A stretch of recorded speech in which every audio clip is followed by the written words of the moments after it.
or if you want me. I think you're the one who's got to do it. You got it. It started.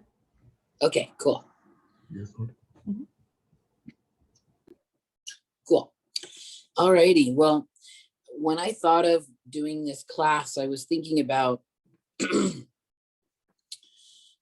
my experience as a Chinese medical practitioner, and that I've been trained for, I have a doctoral degree. I have like 6 years of training in Chinese medicine just in school, and then many years of schooling outside and a lot of variety of topics. So I was thinking about Abramelin oil from the perspective of it being a Chinese medical formula, because all of the substances in it are used in Chinese medicine, and except for olive oil.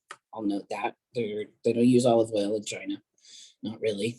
I mean, they probably have olive oil in China, but it's not a traditional food. So I have a whole pile, a whole education full of information about how to use different herbs, how to put them together, and what that process is. And for me, when I look at Abramelin, I mean, I have the experience of, eating cakes of light, of anointing myself and other people as well, of it, and of being around when people are anointing magical weapons and tools. And so I have this religious experience of it. And because the tradition that I work in is based in the Taoist philosophy, there is a huge set of correspondences, a whole system of correspondences that we work within that are, founded. We talk about yin and yang. We talk about the correspondences of the 5 elements, and there's a huge pattern of numerology involved. There's all of the elements of the things that we do in our practice of magic are a piece of the way the medicine is practiced, right down to invoking and banishing. We tonify or bring energy in when we're needling someone, and we draw energy out to change things. And so there are great numbers for me. There are a lot of correlations between my professional practice and magical practice. And so for me, that is an experience that is, what's the word I want? It helps integrate who I am, to have these connections go through these levels. So I wanted to share some of my practice and share some of the ways that I understand these things when I'm working with it, and then have some discussion afterwards about things that other folks might have, get from it. So I'm going to do a basic discussion of aromatherapy, which is very practical. It explains why there are certain places where you don't want to put certain oils, and and the consequences, and why the consequences are so great. And then there's just some basic ideas about, so I'll start with that. This is the only pretty picture. I'm sorry about that. But the thing that I wanted to start with my conversation about essential oils is that you want to, well, first of all, not every plant will make an essential oil. And I think if you walked out in nature, it would be a very intuitive thing for you to understand. If you pinch a cedar tree, you're going to smell cedar right away. But if you break off a fern, it doesn't smell like a whole lot of anything. If you cook down a whole field full of ferns, you're not going to get any of that like essence of fern. You take a bunch of branches of cedar and distill it, you're going to get that essential oil. So essential oils in their nature to begin with are fairly rare, given all of the kinds of plants there are in the world. They are fairly rare. So to start with that, probably the most important thing relative to our applications of aromatherapy, i.e. Abramelin, are to be certain that the quality of oil that we're getting is it's food grade, because we're going to be putting this into something that people are going to be eating. We're going to be putting them into,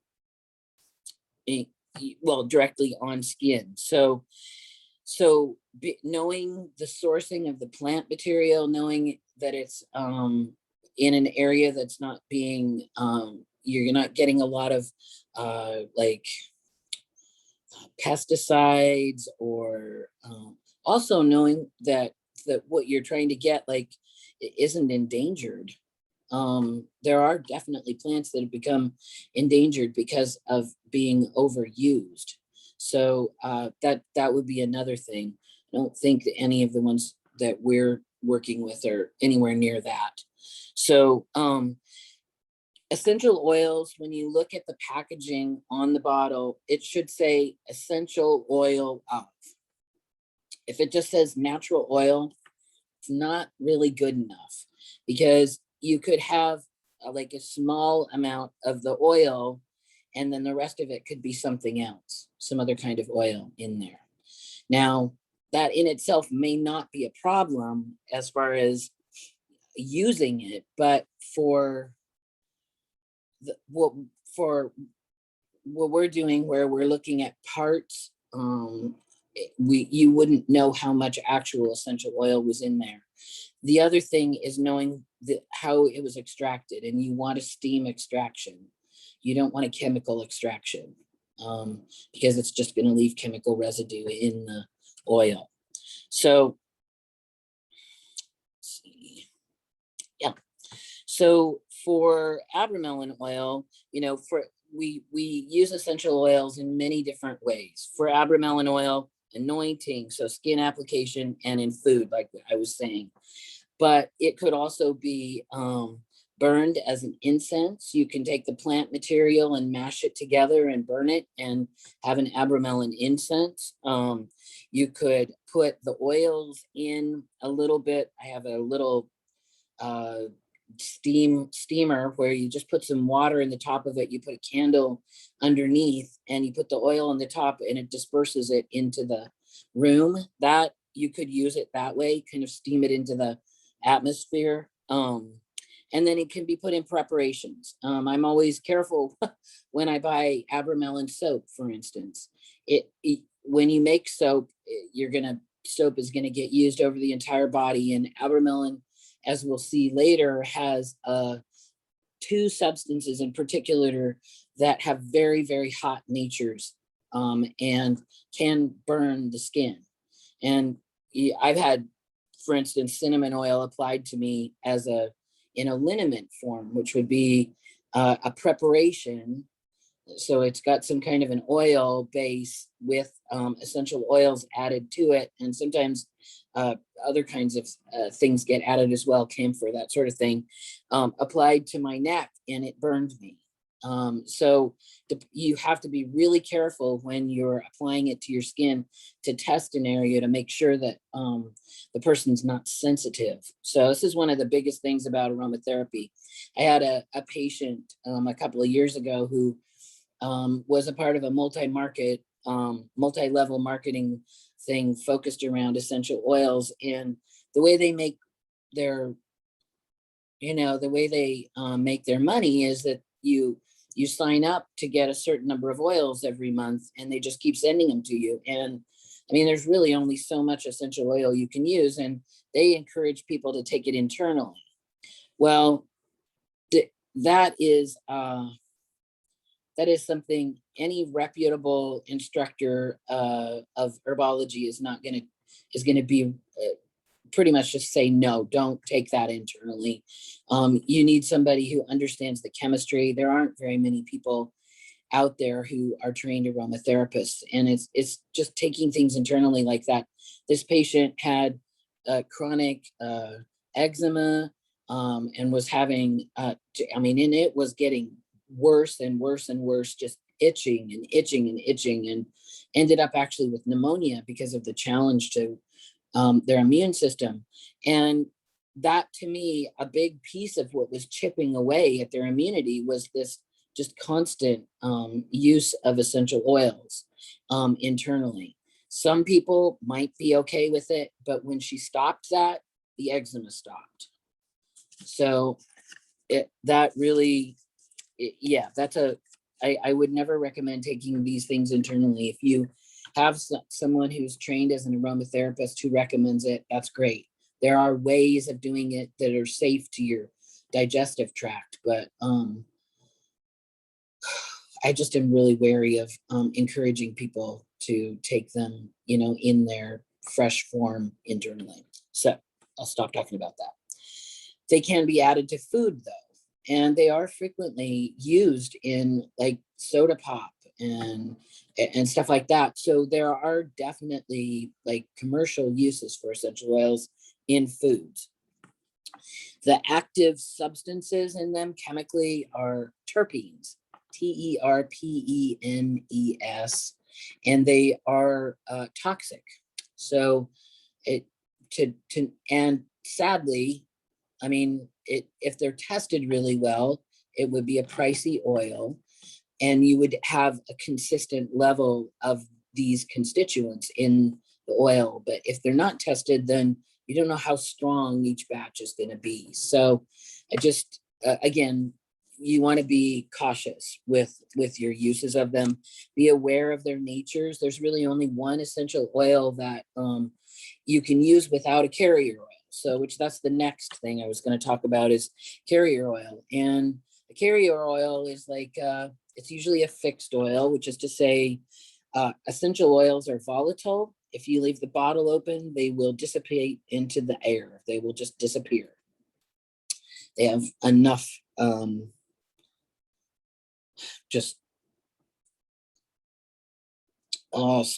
constituents that just dissipate into the air that you'll lose the scent and it becomes a little gum at the bottom of the bottle. Carrier oil, in the case of Abramelin, is the olive oil. It's the oil that you put everything else in that makes it so that it's actually tolerable. If you were to use Abramelin oil without olive oil, you would be burned. I mean, it's already, you get a burning sensation if you put it on your skin.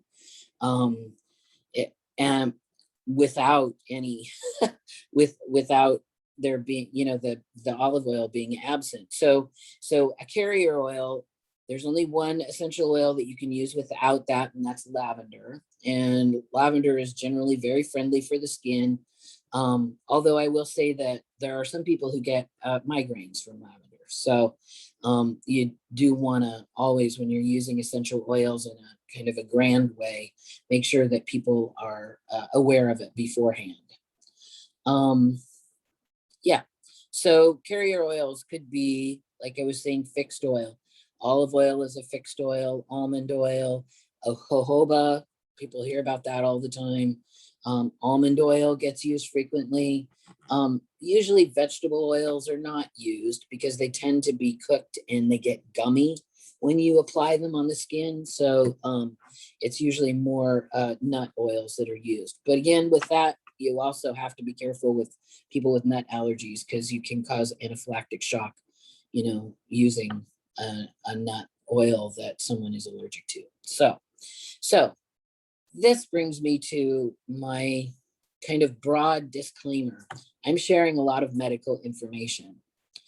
I don't recommend anybody on the basis of this brief class makes the decision that they use any of the things that I'm talking about internally without getting advice from a practitioner who understands the broadness of their constitution and whatnot. So, use of a carrier oil. Yeah. All right. Well, my next jump is going to be into Chinese herbology, and this, please stop me, anybody, if you're having confusion about things that I'm talking about, because I'm gonna jump in here and adventure in a different perspective. So Chinese herbology, so I'm saying here first, think systems of correspondence. When we think about each of the plants, we think of their temperature, and that means like the nature. Like for instance, if you put mint on your tongue, it's a cool temperature. Mint is a cooling herb. Cinnamon, hot. And I think that helps demonstrate flavor. The flavors associated are sweet, sour, spicy or pungent, bland, and salty. And each one of those is actually Taoist. I tried to be, oh, sorry. It is associated with an organ system which fits into the Taoist 5-element theory. So they have an organ system that is their destination.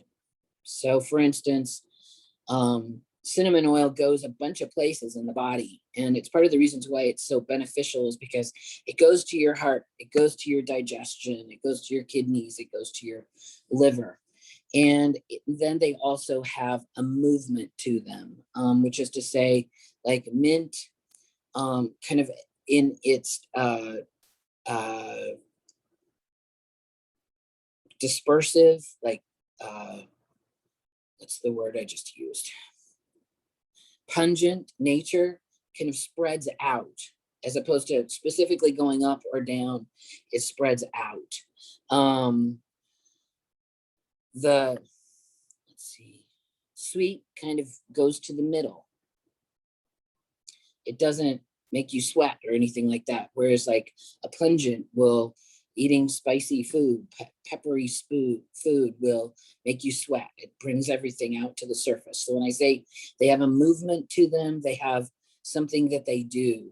And then they have actions as well. And we think of these from the perspective of our Chinese medicine understanding. And that's to say, well, you'll see here in a little bit, they warm the middle, or they move the qi through the channels. So I'll talk about that as we get there. So Chinese herbal substances, which include plant material and essential oils, minerals, and animal substances as well, like bones and, well, sadly, bones and gallbladders and that sort of thing that we've heard of a lot of as far as like endangered species, pangolin scales and whatnot. But also things that like will use the musk from an ox, or we'll use all of these things are used in, most of them in fairly small amounts, but they are part of what we consider the kind of compendium of all of the substances that get used in Chinese medicine. So we use, like I was saying, in liniments, which is a combination like a carrier oil, I was saying, and different medicinal oils. And I think that Abramelin could potentially be used this way if it was stretched a little further. So we'll get to that. So external herbal application. Tea, I mean, it could be tea just to sip for, something that you had with a meal, or just in between meal refreshment. Or it could be a tea that's very concentrated, that's intended for a medicinal purpose. Incense, cinnamon in particular, is used. It's a base for a lot of incenses. It's you burn it, and it has a nice sweet smell when it burns, and you can add other things to it really easily. You can use the bark and break it down. It works well as an oil or in its natural form for burning as well. And then to season food. So these herbs would have all of these effects. And I think that it's a piece of that integrity, or that I was talking about earlier, to have something that you're aware of what it does and you use it in all of these different ways in your life. So Powder, this next idea here, is something that's very interesting to me, because Chinese herbology is thousands, at least 2,000 years old. The substances have been used by many, many generations of practitioners. And in that time, they've learned that when you do different things to it, much like with alchemy, the nature of the herb changes. So while it'll do one thing when it's, for instance, just dried, it'll do another thing if you fry it in a pan, just really dry fry it quickly and heat it up a little bit, or if you char it, or if instead of drying it, you actually take the fresh herb and you put it in an alcohol preparation, or just keep it fresh rather than dried. So like the difference, interestingly, in ginger between when it's fresh and when it's dried is a huge difference in the temperature, the nature of it. So if you drink a tea with fresh ginger, it's warming and it tends to help you like get rid of a cold. Whereas if you drink a tea that has dried ginger in it, it's going to work more on your digestion and warming up your insides and have less of that surface effect. So powder is a step of complexity to the way the substances are used. Also, in terms of Chinese herbology, the herbs are rarely used singly.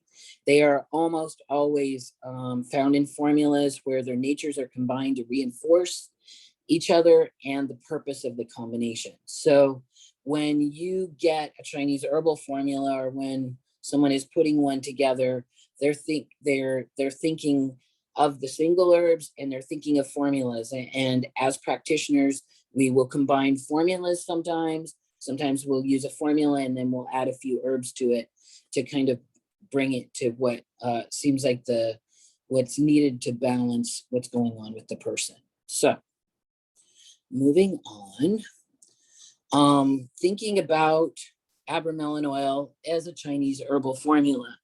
I'm going to go through some of these, the basic, the ingredients, and think about, and we'll and share about each one of them. So rogueway, or Chinese or cinnamon bark. One thing I thought was interesting that I found when I was researching the cinnamon was that, as we all know, there's lots of varieties.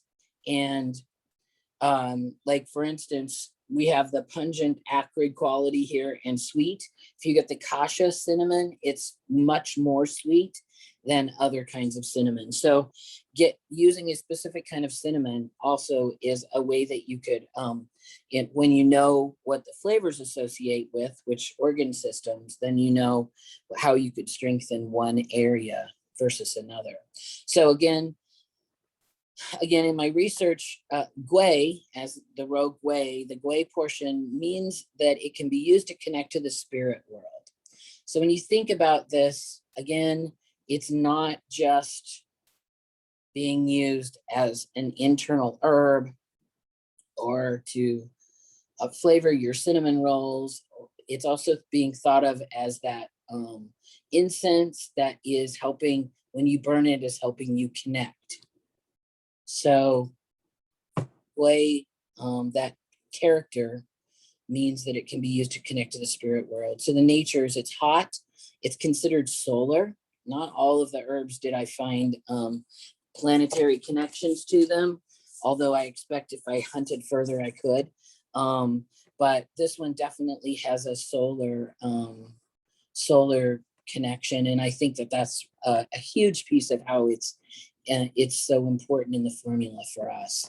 And then that pungent or acrid kind of quality and the sweet quality. So the pungent, acrid is beneficial to the heart and also to the liver. But the herb itself is said to be beneficial to the heart, the spleen, pancreas function, or the digestive function, the liver, the kidneys, and the bladder. So this is a pretty broad a picture of what it's helpful to. So knowing that each one of those flavors enters one of those organs.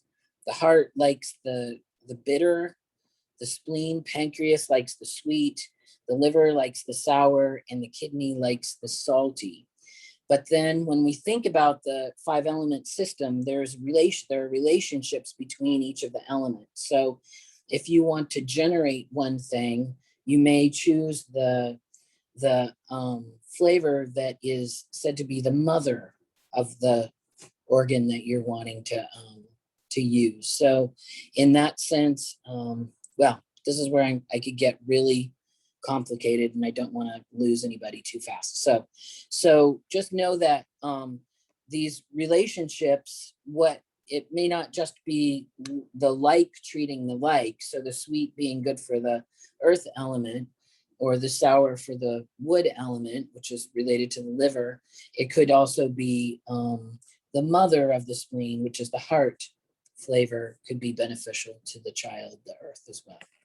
So in terms of Chinese medicine and of Western medicine, invigorating mental function, warming the interior. So when you, we always ask people when we're doing interviews, do you tend to feel warm, or you tend to feel cool? Are you the person with the sweater in the room when everybody else is in short sleeves? Or are you the person that's in the short sleeves? So when someone needs their interior warmed, it is generally pretty evident to them. They feel chilly. So dispersing cold could be cold hands and feet. We talk about warming the channels. So we talk about the channel system in acupuncture. There's channels that traverse the body. And when they get cold, they will be painful, because the cold makes everything kind of contract and slow down, decreases circulation, and that experience is not generally comfortable. So when you warm the area up, I think we've all, had that experience. I'm cold and my feet are, cold, and I'm getting chilly because of it. If I put my feet in warm water, then my circulation improves. So it's another way of doing that. But this is the internal idea. You're taking something internal and it's warming you on the inside. Promoting proper digestion.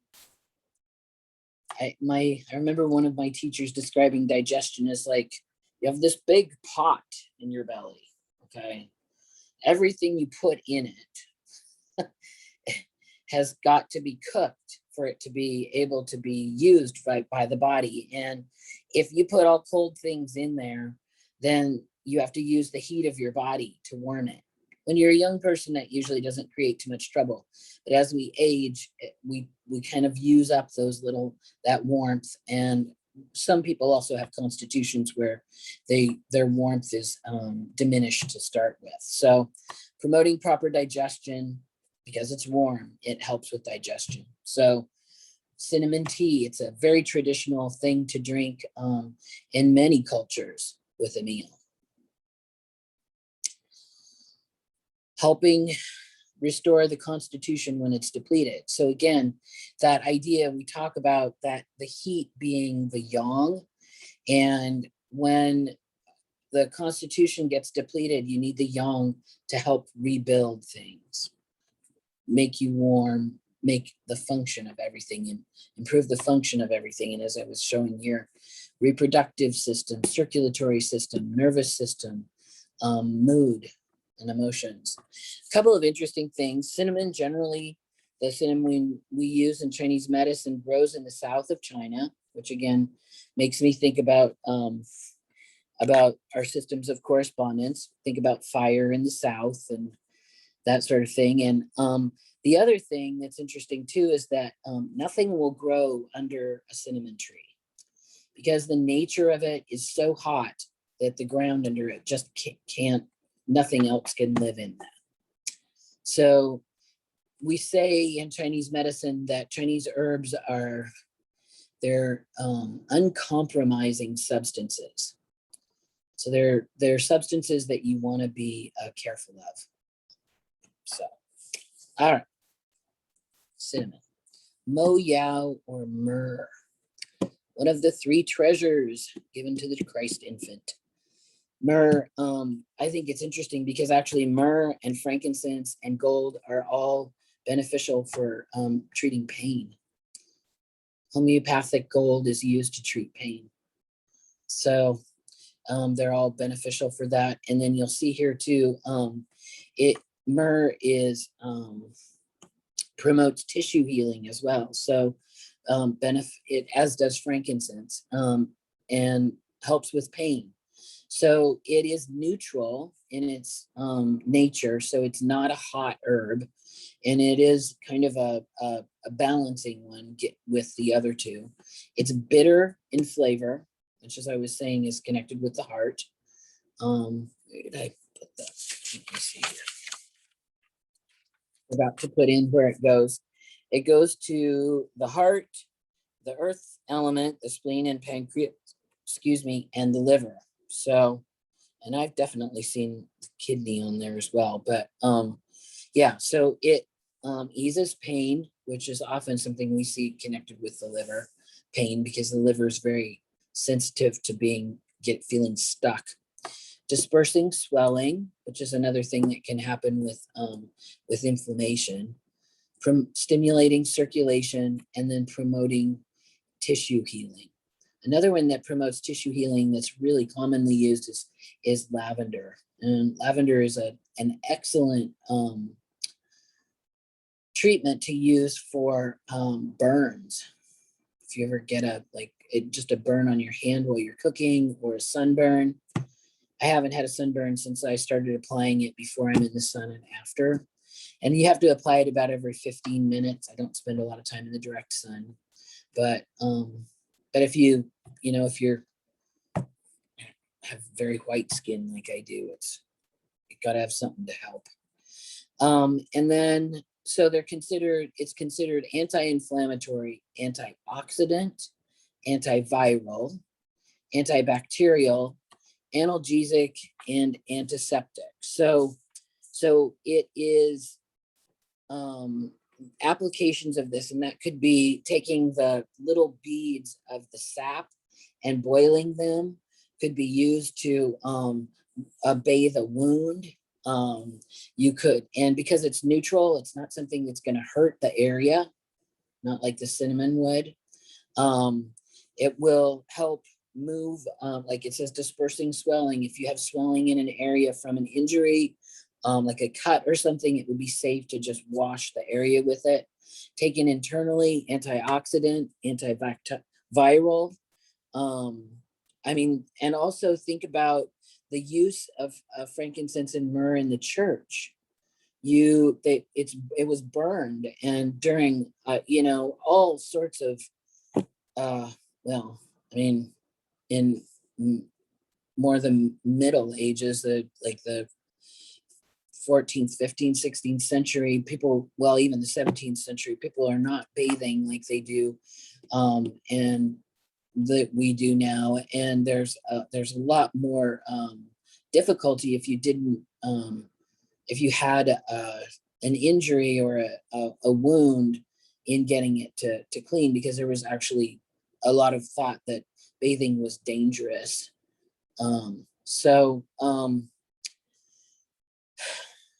Burning incense would be clearing bacteria and potentially viruses also out of the air. So analgesic, like I said, easing pain. It definitely helps with pain, and then antiseptic also in like wound cleaning. So yeah, myrrh is definitely a treasure, and it's not surprising to me. In my research, I was looking at the history of Abramelin a little bit, and while I didn't bring that as much into this conversation, there are quite a few different ways that it's compounded in terms of different choices of herbs and different ratios of the material that you put together. And so it's not specific to us. It's not, and it's not recent. It's a very ancient combination of herbs. I was thinking as I was putting this together too about have you heard of thieves oil? I don't, yeah. They're very, very common oils, very common, very easy to get. I don't remember all of them, but there's like clove and lemon. And do you recall, Vanessa? There's, I think like, The thieves oil. yeah, what's in Is it? there? I think is there one that's like a pine or something like that? Maybe but it's a combination of oils that are something that you could burn, or you could spray, or you could apply to like your mask or something. I think it was frankincense and myrrh, and then clove, and There's like a citrus in there. I'm pretty sure lemon oil's in there too. maybe so. Maybe. Though there's more than one complete or combination of them. Different herb, essential oil companies, pretty much all of them have their own. One of the companies I like, Eden's Garden, that has one they call Guardian. And it's a similar sort of idea. But those, yeah, this herb, frankincense and myrrh, very, very, they're helpful for being safe in a dangerous time. So as part of why, it's part of why they're considered, and frankincense are considered treasures. Yeah, myrrh and arnica are like the oils of our home. Yeah, arnica is great too. That stuff. So That's according more of a local plant. Go ahead. oh, the Young Living blend is cinnamon, bark, clove, eucalyptus, radiata, and lemon and rosemary. Yeah, that's the one I'm more familiar with. I have seen frankincense in it though, and I don't see that, like, there's no reason why you couldn't. And lavender is actually really beneficial for calming anxiety. So I'll often add lavender to things if I want to just like ease someone who's stressed. So, and that happens a lot with pain. So, all right. So moving on to Gaolong Galangal, or Thai ginger, widely used obviously in Thai cooking. Its nature is hot and acrid and spicy, and it's in the smallest proportion.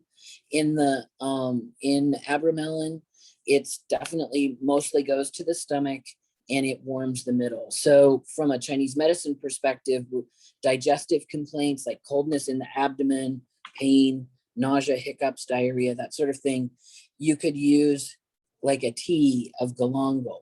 So if you're, and I think about this, if you're in like a region where people struggle with digestive problems, because of like being in a jungle, there's always a, like kind of damp, if you're not from there, it can be very difficult for your system to adjust. This sort of herb is going to be beneficial to keep you from suffering from digestive problems. And a lot of Asian food is a combination, not so much Chinese, but the Korean and the Vietnamese are combinations of cooked food and raw food together. And this kind of an herb is going to be beneficial to keep any kind of bacteria or that sort of thing that might be on a raw herb, or a raw food rather, from causing a digestive problem. So it's that thing of, it's probably better to eat the food that the people who are in the area that you're with are eating, because it those kinds of more traditional eating food styles of cooking have in them the ways to keep your digestion functioning well. So all right, so yeah, and interestingly, the Jiang word here is the same part of the same name of ginger. So we call it Thai ginger. It's definitely a different plant than ginger that is commonly used. And it's got a very different flavor. If you have ever had like tom kha soup, the chicken coconut soup. It's traditionally has galangal in it, and if you bite down on it, it has a really different quality than regular ginger. Regular ginger is well, it's sweeter, and this is just like kind of spicy, hot, and to me it's got a little bit of a soapy flavor, almost floral to it, so very different. And then we have the olive oil. There is a Chinese name for it, ganlang yo, but it is most often used in European and Mediterranean cooking. Now I put these things down here. I don't know, I didn't cite research on any of this, but olive oil is known to be used for the skin, for the hair, for cooking, for eating with raw food, for cooking with, for baking with. It's pretty much a panacea of the oils in the Mediterranean region. So you don't see, it's a very easy source of oil. It's a fruit oil, which is different in its nature. It has the healthy fats. It's like 73 or something percent here of the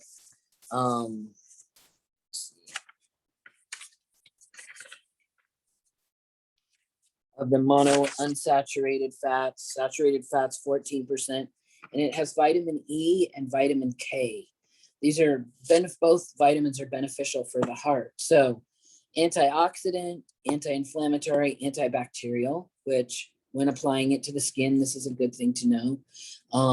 Reducing risk of stroke, heart disease, diabetes, cancer, Alzheimer's, arthritis, and assisting in weight loss and improving bone health.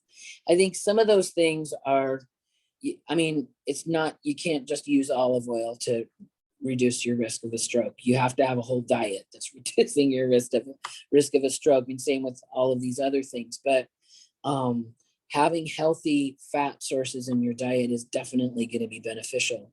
And as I'd said, this is the carrier oil in Abramelin. It's also part of it, and the cinnamon oil are staining. So it's a thing to be aware of, that if you get it on cloth, it will turn the cloth yellow. So yeah, so it's the carrier oil. And if you wanted to try using the Abramelin as, like, you know, as to massage, like a foot massage, it would probably be really nice for a foot massage, actually, especially with someone who's got cold feet. I would probably do, you know, 2 or 3 more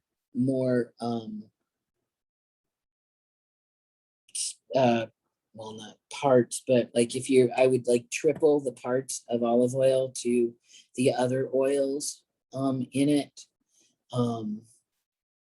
because you wouldn't want, well, you definitely wouldn't want anybody's feet getting burned. That's a very unpleasant experience, but it would be one of the things that will happen, and you can try this at home.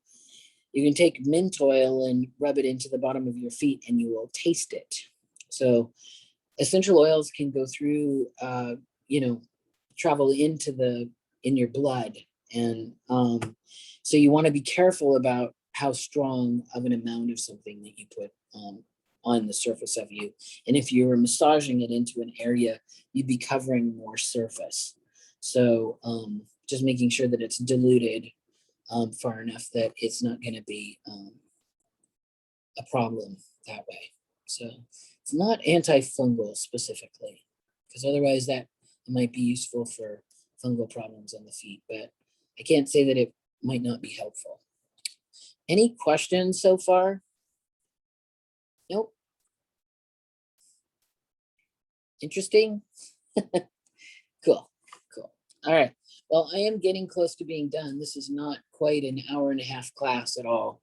So, but the rest of this is more discussion. And the third piece here, I'll just read. Consider how the older the medical tradition and more indigenous it is, that the more humans are seen as a part of nature, and our spirit is considered a part of our well-being. Also, medicinal substances tend to be used in many types of ways. And I've said this, for instance, in a cup of tea or spicing food, in an herbal liniment, in an incense or an oil for anointing and consecrating magical tools. This is a practical application of a system of correspondences. Substances like Abramelin can be used to create an integrity in our life. And the other questions that I had, well, just thinking about, how the properties of the herbs, and I would say especially cinnamon, really can be connected with the way we use Abramelin. Do you have any thoughts about that? Well, one of the things I was thinking of was the how you were saying that this was it Abramelin is a solar. Yeah. Cinnamon, yeah, solar. Yeah, the cinnamon has that solar property, and being able to kind of connect with that solar energy when we ingest it. I can see because it does kind of and I didn't really think about it before, but when I have used Abramelin internally, it does have that kind of like awakening effect, and kind of like a rising of the energy.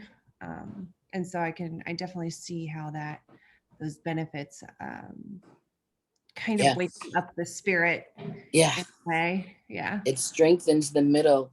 And it also, if you tend to have like flushes of heat and itchiness in your face and eyes and stuff like that, it tends to bring that energy back down into your middle to strengthen your constitution. So it's an interesting substance, how it works. Yeah, I was curious. That was one of my questions. What is that, like the flavor of the Abramelin feel like when you're eating a cake of light? Which is what you were just saying. How about you, Wendy? Any thoughts? Oh, not a lot. I'm just kind of soaking it all up right now. Okay. What does it feel like to you when you're tasting the Abramelin in when you're communicating? I tend to just wash it down with wine, and so I haven't paid that close attention to what the cake itself is doing, but I will keep that in mind for next time. Okay. How about you, Dan? I'd say a stimulating effect. Right off the bat, I think that's what comes to mind is stimulation. Yeah.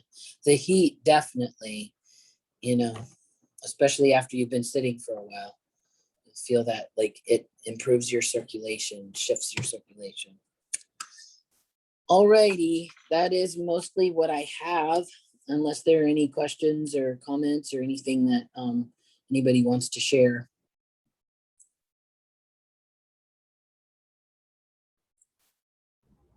Well, it's very, I really enjoyed it. So thank you. Thank you. Could you say what you would take away from it? I'm curious.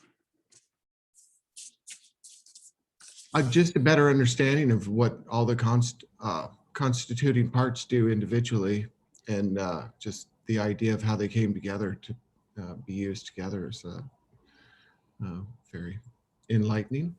Yeah, I think our Abramelin, it may be the only one that I've seen that has the galangal. So that's something I'll have to go dig in more. Maybe I'll do this class another time down the road and do a little bit of history of the formula as well with it. But yeah, it's I thought, well, I know about Chinese medicine. That would be fun to think about this in terms of like medicinals, because we all share different things about the things that we're doing for our health, and I appreciate that. And also there are like parts of our practices that are definitely there to be beneficial for us as well. Yeah, like the galangal is a substitute, I think, for the original formula. I think for cassia. Yeah. Is that correct? Well, cassia, I think, is cinnamon. I mean, the cassia is a kind of cinnamon. It's the very, very sweet cinnamon. But I've read that. There's got to be, anyway. So we'll talk about it again. Anyway, thanks everybody. All right. Thank you so much, Leslie. That Thanks, was really Leslie. great. Yeah. Have a good one.